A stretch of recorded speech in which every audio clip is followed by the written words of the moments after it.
Hello everyone, it's Dragonfire 1000 here. So I'm just coming at you with a tutorial.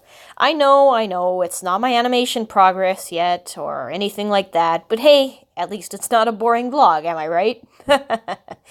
Anywho, so I had someone asking about, basically how I animate and using Flash.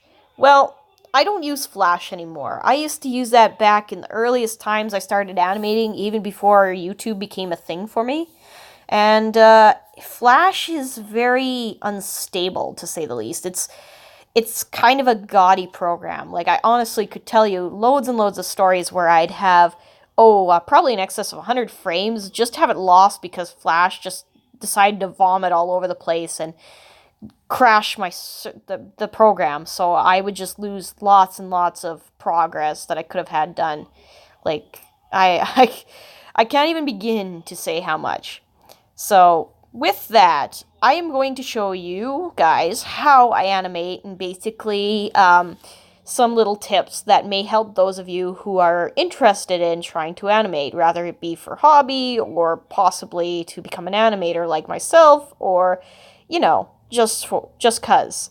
Maybe you could teach someone else to animate who's a really good drawer or something. I don't know.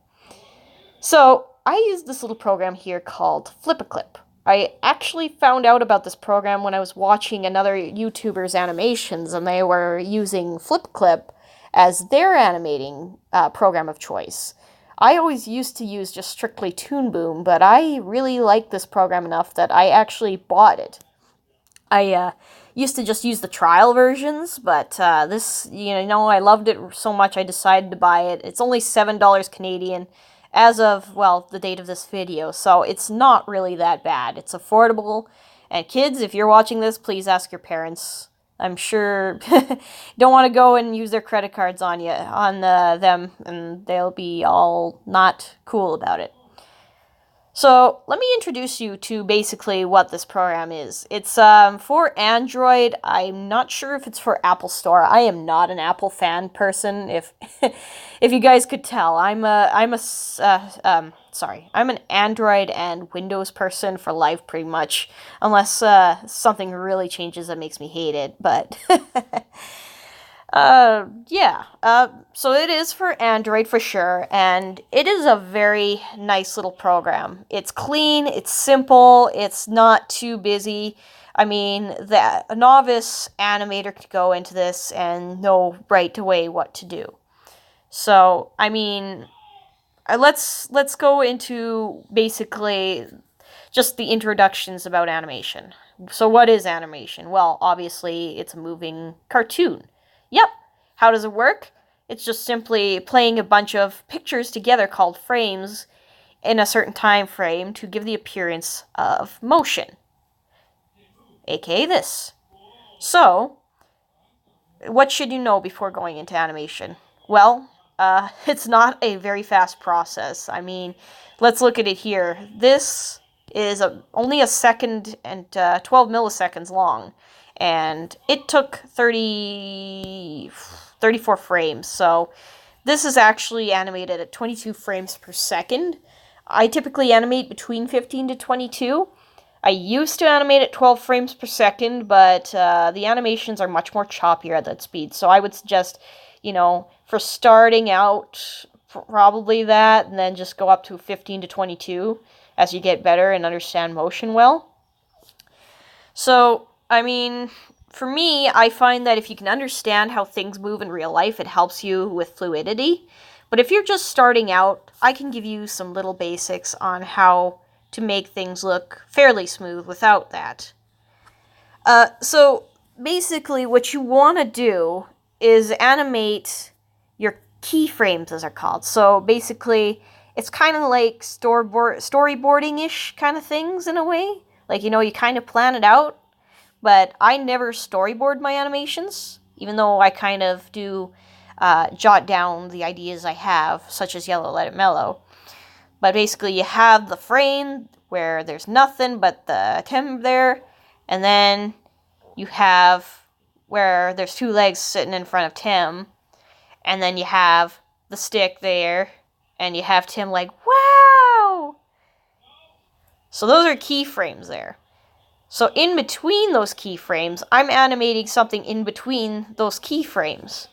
So I get kind of an in-between motion. And then from that in-between, I will insert something in between that in-between, and hence get a little more fluid motion. So here I would have drawn in between this green frame and this red frame to make this seem more fluid. Same thing here. And then again, this is just, actually this is some simple copy and paste here, and then I just move the arm as needed. But I could go and further elaborate on walking motions, but if you guys feel like there's a need to have a tutorial on walking cycles, I could possibly do a tutorial on that as well. So here I am going to show you what it is I'm referring to here. So let's start with this here. We got where Tim's like, oh, can you please give me that stick, please? And Frisk is going to be like, nope, and laughing, right? So I'm actually not, I feel like I need to plan out how Frisk is going to say no. So I'm going to add, don't mind the screeching in the background, that's just my Shiba Inu crying. I don't know why he cries when I'm not around, but someone did just ring the doorbell. So I want to have where Frisk is laughing. So what I do is I actually draw shapes. Why do shapes help? Well, they help you get the general idea where you want the face to go and where you want the head to go without it looking weird. So the head, I use this cross to give a reference to the nose, and then the eyes, and then from there, oh, that ear looks weird, but it's okay. So I want to have that. It basically helps you kind of give a little reference point. You don't have to draw really detailed, just kind of an idea. And then, just draw kind of the general idea. And then, since my head's a little small, I'm going to make that a bit bigger. That's a nice thing with the transform tool. So now I've got this. And then, I'm going to have, I do this for the chest. I kind of do a little circle. And then I kind of, depending on the type of arm, for noodle arms like this, I just kind of do this. This is really cartoony arms. These are like, if you really want to go cartoony.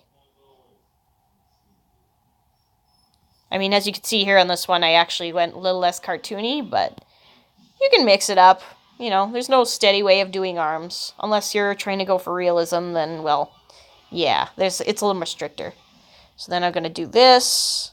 And then I'm going to draw something that's kind of shaped like lungs for the chest. And then do this to kind of understand where the body's going. The arm kind of looks a little bit weird, but it's okay. And then we're going to have laughing. So, like, going to have that, and the head looks like a potato right now, so we're going to fix that. Frisk is not a potato. At least the last time I checked, they weren't a potato.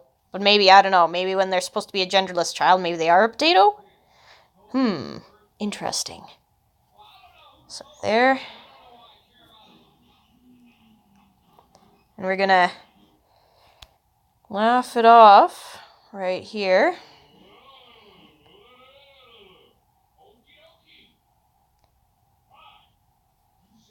And then, I mean, this isn't final. I honestly don't like how it's looking. It's just giving the idea of, oh, Frisk is looking like they're really laughing it off, like they're really enjoying teasing Tim here. Then we go there. So again, the hair is just rough, just to get the idea where the bangs are.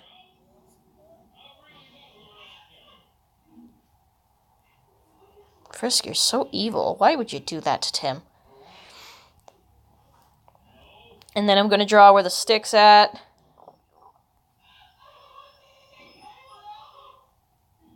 Oh yeah, if you guys hear that in the background, I am watching Markiplier, so don't mind that.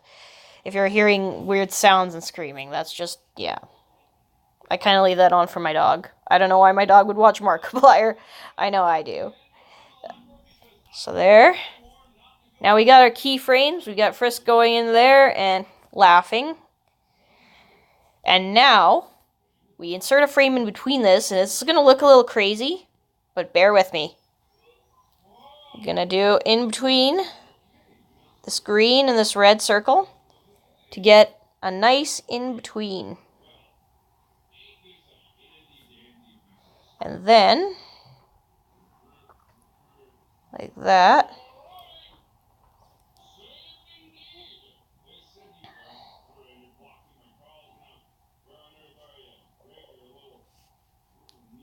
And like that.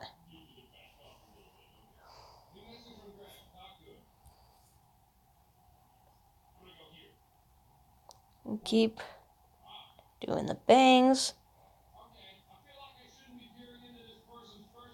And such like that.